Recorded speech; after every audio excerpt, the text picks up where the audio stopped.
Fala pessoal, tudo bem? Meu nome é Robson, eu sou médico veterinário e proprietário da rede de clínicas ZNVet e hoje eu vim abordar com vocês um tema sobre otohematoma, né? Primeiramente só explicando para vocês o que é o otohematoma. O otohematoma nada mais é que a presença de conteúdo sanguinolento dentro da orelha do animal. Normalmente acomete, tem uma maior incidência em cães, né? É onde normalmente você identifica o animal com a orelha inchada, edemaciada, com certo volume.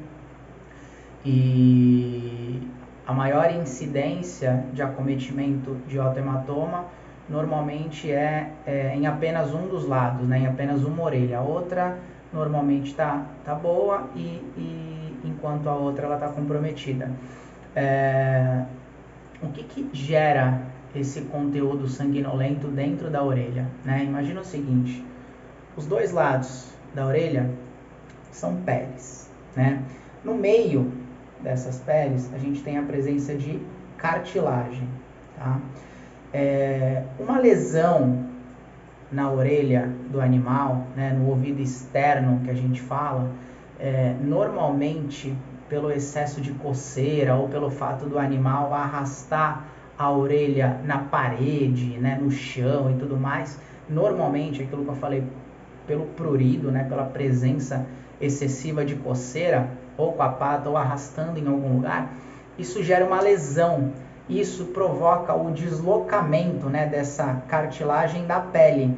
E quando a cartilagem, né, quando a pele ela se desgruda da cartilagem e acaba, por conta dessa lesão, né, formando um espaço e o rompimento de vaso sanguíneo dentro dessa orelha, é onde começa a formar o otohematoma, onde a orelha desse animal ela fica inchada. Por isso aquilo que eu falei, normalmente ela é unilateral, ela não é bilateral, não é um problema, né, sistêmico que acomete os dois lados simultaneamente, nada disso. Ela é unilateral justamente por conta da lesão, tá?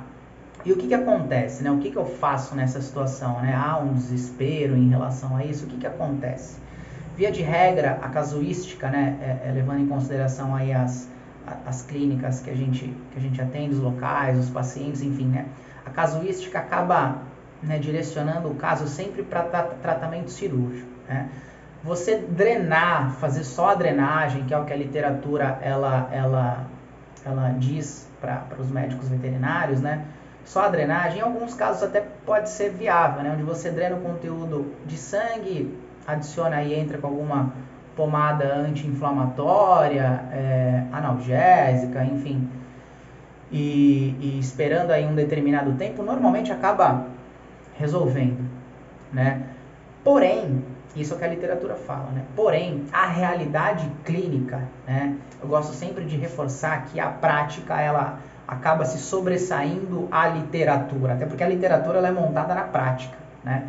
Então, a literatura pode falar uma coisa, mas a prática, a nossa rotina, infelizmente ou felizmente, depende do ponto de vista, né, isso acaba sendo direcionado para tratamento cirúrgico, que é onde justamente você, esse espaço, falando o português mais claro para vocês que a gente tem, né, após a drenagem, no decorrer do transoperatório, né, no procedimento cirúrgico, a gente fixa por meio de pontos essas duas peles juntamente com a cartilagem e deixa um dreno para que não volte aquele sangue, se de repente continuar ali no pós-operatório, esse sangue ele não volte a acumular e formar o otohematoma, oto de orelha, hematoma de sangramento, né?